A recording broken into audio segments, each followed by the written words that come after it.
আমি আর আমার বন্ধু বিলাস। গ্রাম আমরা গিয়েছিলাম এই কালবৈশাখীর সময়। এতে সেসব যেন আমি আর আমার সঙ্গে রামবিলাস। দাদা ও গাভীগুলো না ভয়ের কারণে দাঁড়িয়ে। চালক দাদা বললেন, আর যাওয়া যাবে না, শুরু হয়ে গেলে পালাবার পথ পাবো না। আশ্রয়ের খোঁজে একটা পুরনো মাটির ভাঙা কাঠের দরজা বৃদ্ধ দরজা খুললেন। চোখের তলায় বলি রেখা পড়া পালা ঝুলছে। গম্ভীর কণ্ঠে বললেন, ওরা কারা বাবা?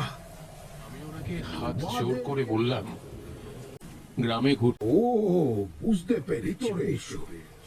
আমরা মাথা নিচু করে কাঠের চৌকি, কিন্তু আলো জ্বলছে। কিছুক্ষণ পরে জিজ্ঞাসা একলা করলাম, মানে? একলা? তার কথায় আমি আর রামবিলাস অতীত আমাদের সঙ্গে কিভাবে থাকতে, তাই তো?